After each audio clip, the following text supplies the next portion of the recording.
नमस्कार दोस्तों। मोदी जी ने ऐसा क्या कर दिया कि योगी जी भड़क गए। भड़के भी इतने हैं कि एक कौम को कटपुल्ला बोल दिया, वो भी ओपनली विधानसभा के अंदर बोल दिया। और ऑपोजिशन अभी सोच रहा है कि भाई ये बोल क्या दिया और इसका जवाब क्या दे, क्योंकि बोला तो असली बोला है। लेकिन मोदी जी ने कुछ ना कुछ तो ऐसा किया होगा कि योगी जी भड़क कर ऐसे बोल रहे हो कि योगी जी को मैं कभी भी इस तरह से ओपनली कटबुल्ले बोलते हुए नहीं सुना है। पता लगे कल को सुअर बोल दिया या कोई और वर्ड यूज कर दिया, यहां तक भी बोल सकते हैं। और अब दुनिया ने, यानी कि सारे भारतीयों ने मीम्स बनाने शुरू कर दिए हैं इन कटबुल्लों के ऊपर। ऐसे ऐसे मीम्स है, कहीं को मैं दिखा भी नहीं सकता हूं, लेकिन दो तीन तो मैं दिखा दूंगा, उसकी अब चिंता मत करो। लेकिन हम मंजरी जी से पूछते हैं, क्योंकि आपको मालूम है मोदी जी की ये एसी हैं, क्योंकि कहती मैं फैन नहीं हूं, एसी हूं। तो ये मोदी जी ने ऐसा क्या कर दिया, ऐसा क्या बोल दिया योगी जी को कि महंत होकर ऐसे ऐसे वर्ड यूज कर रहे हैं। मंजरी जी, जय सिया राम। जय सिया राम। ये आपके मोदी जी ने क्या कर दिया है, योगी जी को भड़का दिया वो अच्छी तरह से।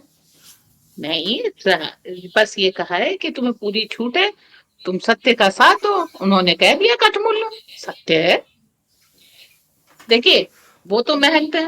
उनका जो सत्य अन्वेषण और सत्य का जो वो कहते हैं प्रकटीकरण, उसका प्रसारण, ये सारे जो है काम एक महंत करता है। तो उसी सिलसिले में उन्होंने जो है सत्य वचन विधानसभा में बोल दिया। अब ये लोग सोच रहे हैं कि इसका जो है कोई केस वेस भी नहीं हो सकता, क्योंकि विधानसभा में सांसद को प्रिविलेज होती है। देखिए, अरविंद केजरीवाल भी इस विधानसभा बुला करके मोदी जी को कोसता था। प्रिविलेज होती है, तो वहां पर उनको प्रिविलेज है, उन्होंने आराम से कटमुल्ला कहा। अब बाकी हम लोग जो है मजा ले रहे हैं, ठीक है। और अखिलेश यादव की सुलग गई है, वो वहां पर बैठा हुआ था, वो कर रहा था। एक्चुअली टॉपिक ये था कि योगी जी ने जो है मदरसों की चेकिंग कराई। तो जब से आए तब से, तो पहले तो कुछ मदरसे गायब हो गए। उसके बाद क्या हुआ, जो सरकारी स्कूल मदरसे बना दिए गए थे वो वापस सरकारी स्कूल बना दिए गए। फिर अगला स्टेप आया, टीचर्स गायब हो गए, तो उसपे सरकारी टीचर लगा दिए गए। तो कुछ मदरसों में जो है एक ही टीचर 10 मदरसों में पढ़ा रहा था, तो ऐसा तो अलाउ नहीं किया गया है। तो फिर टीचर गायब हो गए तो सरकारी टीचर आ गए, तो वो जो है फिर मदरसा भी थोड़ा स्कूल जैसा चलने लग गया। फिर स्टूडेंट्स के ऊपर किया तो स्टूडेंट्स भी गायब हो गए, तो फिर उनके वजीफे भी बचे, सैलरी बची, मदरसा को जाने वाली ग्रांट बची, तो ये सब बहुत कुछ हो रहा था। उसके बाद कंप्यूटर आ गया। कंप्यूटर आने के बाद साइंस आ गई। तो आखिर कहाँ तक बेचारे बर्दाश्त करेंगे? उसके बाद जो फाजिल वाजिल की डिग्रियां थी वो इनवैलिड हो गई। फिर अभी जो है कुछ मदरसे इलीगल थे, उनको गिरा दिया। फिर जो भारत और नेपाल की सीमा पे मदरसे थे, उनको बंद करा दिया कि आप अवैध गतिविधियों में लिप्त हैं। फिर किसी मदरसे में देखिए, मौलवी बेचारा क्या करे, मतलब मदरसे में लड़की भी नहीं छेड़ सकता, कुछ गंदा काम भी नहीं कर सकता, बेचारों पर बहुत रेस्ट्रिक्ट लग गए थे। तो वो जहां कुछ बेचारा करता वो मदरसे बंद करा देते। और अगर 1 इंच भी निकला हुआ है तो उसके ऊपर बुलडोजर चल जाता। तो ये सब अत्याचार हो रहे थे। तो अखिलेश यादव ने द्रवित होकर के विधानसभा में पॉइंट उठाया। तो और ये भी साथ में कहा कि भाई आप बंगाली मत पढ़ाइए, मराठी मत पढ़ाइए, आप तेलुगु मत पढ़ाइए, आप उर्दू पढ़ाइए।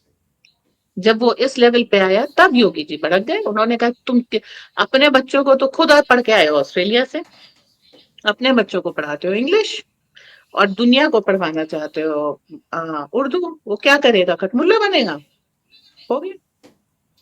तो अब जो और है ये भी बोल दिया ऐसा नहीं, अब ऐसा नहीं चलेगा, ये भी बोल दिया है अब ऐसा अब नहीं ऐसा चले। नहीं चलेगा। और जब ये मोदी जी ने कह दिया कि हमारे यहाँ जो भी है क्या कहते हैं पढ़ाई है, जैसे दक्षिण में उर्दू पढ़ाई, वो हिंदी पढ़ाई जाएगी, और नॉर्थ में बच्चे कोई भी रीजनल लैंग्वेज पढ़ सकते हैं। ये नॉर्थ साउथ की इंटेग्रिटी के लिए जरूरी है। तो बस जरूरी है। अब उस चीज पे चल रहे हैं। दक्षिण भारत में हिंदी का विरोध कम हो रहा है, और उत्तर भारतीय एक रीजनल लैंग्वेज वो कर रहे हैं। तो ये एक उनकी स्कीम है, और जिसको योगी जी लागू कर रहे हैं। अब दर्द अखिलेश यादव के पेट में होगा ही। अब देखिए, जो लोग ये किताब पढ़ते हैं उर्दू वाली, वो क्या करते हैं, ठेला लगाते हैं थूक वाले फल बेचते हैं, और 15 दिन में कैसे आतंकवादी बना जाए, 132 तरह के जिहाद कैसे सीखे जाएं, वो ये उर्दू पढ़कर ये सिखाते हैं। और अखिलेश यादव तो चाहते हैं कि वहाँ के जो लोग हैं वो सारे ये उर्दू पढ़ के ये कुछ करें। साथ में मैंने सुना है कि जो हमारा main stream media, main stream तो रहा नहीं, धक्के मार के कईयों को निकाल दिया गया, उन्होंने बोला हम कटमुल्ले नहीं हैं। उनकी नई तस्वीर आई है कि देखिए जी, हम अब ये माहौल आ गया है योगी जी के इस कटमुल्ले वाले वर्ड के बाद, इन्होंने अपना वही चेंज कर लिया, लिंग चेंज कर लिया कि हम कटमुल्ले नहीं हैं। तो ये वाली जो है, इतने मीम्स हैं कि मैं बता नहीं सकता हूँ। कुछ तो मैं पहले बोला मैं आपको दिखा नहीं सकता हूँ, कुछ मेरी भी मर्यादा होती है, तो मैं उसको जिसको होते हैं क्रॉस नहीं करना चाहता हूँ, लेकिन इसका, इस धूरत का तो दिखाना बनता ही था। लेकिन मंजरी जी, मैं दावे के साथ बोल सकता हूँ कि मोदी जी ने कुछ ना कुछ तो भड़काया है योगी जी को, वरना इतने ओपनली बोलना भारत में रहकर इन कटमुल्लों के लिए इतना पॉसिबल नहीं था। अब तो मैं सोच देख रहा हूं कि जो कांग्रेस से निकले हुए लोग थे, उन्होंने ओसी को बोलना शुरू कर दिया, भाई इतना ही तुम दुखी हो, निकल जाओ यहां से, पाकिस्तान चले जाओ। भाई आप देखिए, मोदी जी ने योगी जी को भड़काया, सारे भड़क गए साथ साथ में। एक पर्टिकुलर कम्युनिटी के नाम पर हिंदुओं का ऑपरेशन पिछले 75 साल से चलता आ रहा है। कभी ना कभी तो वो निकलेगा, और जैसे जैसे हमारी जो फेवरेबल कंडीशंस होती जा रही हैं वैसे ओपन होते जा रहे हैं। अच्छा, अगर आप देख रहे हैं 2014 से अब 25 में आ गए हम लोग, एक स्ट्रीम पूरी चल रही है। अगर वो लोग भी अपनी हरकतों में सुधार कर लेते तो इस तरह के शब्द हम लोग यूज करना नहीं पसंद करते। हमारी भारतीय संस्कृति है, हम किसी का दिल नहीं दुखाना चाहते, लेकिन अगर किसी ने बिल्कुल कसम खा रखी है कि हमारा दिल दुखाएगा तो शठे शाठ्यम समाचरेत भी हमारी ही संस्कृति में कहा है। तो भाई जो आपकी हकीकत है कह दी। आप अगर इतने कट्टरवादी ना हो तो ये शब्द आपके लिए यूज नहीं। आप अपना व्यवहार बदलिए, हम अपने अलंकार बदल देंगे, आपको अच्छे से पुकारने लगेंगे। और इसमें मोदी जी क्या करेंगे? मोदी जी ने कुछ नहीं किया यार, प्लीज। तो बेचारे अब अपना काम कर रहे हैं। वो कतर में यूपीआई चला रहे हैं, कतर से $10 बिलियन ले रहे हैं, सऊदी से ले रहे हैं, ये सब कर रहे हैं, सस्ता तेल ले रहे हैं। योगी जी वो खुद समझदार है, भावी प्रधानमंत्री है हमारे। अब थोड़े तो सत्यवादी होंगे ही ना। अब प्रधानमंत्री के देखिए बनने की रेस में हेमंत आ गए, उन्होंने भी यही सारे काम करने शुरू कर दिए, 25,000 रोहिंग्या निकालने, ये सारा सब कुछ कर रहे हैं।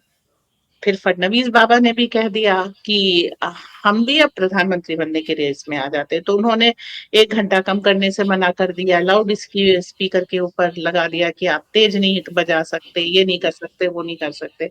तो भाई इस समय, अच्छा, चंद्रबाबू नायडू ने क्या किया, 1 घंटा पहले छूट दे दी कि आप चले आइए। तो जो प्रधानमंत्री बनने की रेस में है वो वही काम कर रहा है जो योगी जी ने किया है, और जिस जो रेस से बाहर है वो चाहे जो करे। वैसे भी बहुत कोशिश हम्म। की थी चंद्रबाबू नायडू ने, अब थक गए बेचारे। यस, देवर पीएम इन वेटिंग। लेकिन मंजरी जी, योगी जी के राज में काम भी कोई ज़्यादा अच्छा नहीं हो रहा। आप देखिए, सारी ऑपोजिशन ने कितने कितने शब्द बोलने शुरू कर दिए हैं इन महाकुंभ के ऊपर। भाई ये जो बोल रहे हैं कि किसी ने मृत्यु कुंभ बोलना शुरू कर दिया, किसी ने इरेलीवेंट बोल दिया, किसी ने फिल्थी बोल दिया, किसी ने बोल दिया ये तो बकवास कुंभ है। भाई ये सारा कुछ योगी जी के राज में, ये सहन कैसे कर रहे हैं योगी जी? इनको कुछ क्यों नहीं बोलते? कटबुल्लों को तो बोल दिया, इनको भी कुछ बोल देते। जब किधर की मौत आती है तो शहर की तरफ जाता है, ठीक है। इन लोगों ने बोल दिया, अपनी बुला ली। सबको मालूम है अगली बार शुभेंदु अधिकारी आ रहे हैं बंगाल में, बीजेपी की सरकार बन रही है, बेचारी क्या करेगी बताइए। इसके सारे आप कैडर की आपने फाइलें खोल ली, सबके खिलाफ सबूत है, इसके खिलाफ सबूत है, इसके भतीजे भतीजे की बहू सबके खिलाफ सबूत है। हाँ, आरजी कर में और बुरी तरीके से फंस गई है, ठीक। अब क्या करेगी? आप इतने दिनों से सुन नहीं रहे थे, एक सेंटेंस भी नहीं बोलेगी बेचारी, पूरी बिल्कुल आपने आउट कर रखा है उसको। हाँ, लालू स्टेट में चुनाव आ रहे हैं, लालू ना लालू के औलाद कोई भी जो है अभी सत्ता में वापसी नहीं कर रहा, ठीक है। इन सबकी फाइलें खुली हुई हैं, हो गया। आ जाइए मल्लिकार्जुन खड़गे, भाई ऊपर से रानी साहिबा ने ऑर्डर दिया होगा, गुलाम तो ताबीली करेगा, उसको ज्यादा मैं बोलती नहीं हूँ। बहुत गरीब दलित है वो बेचारा, केवल उसके पास कुछ एकड़ जमीन है, कुछ मेडिकल कॉलेजेस वगैरह, बहुत गरीब है। उसके साथ ऑपरेशन हो रहा है अभी भी। और लास्टली हमारी जया बच्चन, इन्होंने आखिरी बार कभी ढंग का काम कब किया था ये बता दीजिए। लोग अमिताभ बच्चन को परमवीर चक्र देने को तैयार है कि जया बच्चन को वो जेल रहे। अब इससे ज्यादा क्या करें। अच्छा, एक चीज बताइए मुझे, महाकुंभ के ऊपर एक और न्यूज है। महाकुंभ में हमने 6-7 हजार करोड़ रुपए लगाया, तो सबने बोलना शुरू कर दिया कि लगाने की जरूरत क्या थी, इतना नुकसान कर दिया आपने। जबकि उसके अंदर 1.25 लाख करोड़ रुपए का तो रेवेन्यू आया है यूपी को। लेकिन जब हज के ऊपर सब्सिडी देते हैं ये लोग, अब देखिए 7,500 करोड़ की तो सब्सिडी दे दी, यानी कि ये हज करने भी जाते हैं, वहां के लिए भी ये पैसे भारत की गवर्नमेंट इनको देती है कि आप जाइए, आपको पैसे दिए जाएंगे। और ये उसमें जिसको बोलते हैं कि स्पेंडिंग वहां पे होती है, और हज में हमें जो रेवेन्यू जनरेशन की बजाय हमें लॉस होता है 7,500 करोड़ का। तब नहीं बोलते ये कि रेवेन्यू, ये जो इन्वेस्टमेंट कर रहे हो आप, ये जीरो है, ये बेकार है, ये बेकार है, और बेकार भी है और फायदा भी नहीं है। वहां जाके तो ये जिहादीपनी सीख के आते हैं, अपनी बीवियों को, बच्चियों को ये बेच आते हैं। तो तब तो ये बोलते नहीं है। तो महाकुंभ के ऊपर इतना इनको दुख क्यों है? पहली बात तो हज सब्सिडी बंद हो चुकी है, ठीक। दूसरी बात, महाकुंभ से हज का आप कंपैरिजन मत करिए। एक में आप शुद्ध होते हैं, दूसरे में आप, आगे नहीं बोलूंगी। तो नापाक होते हैं। ठीक है।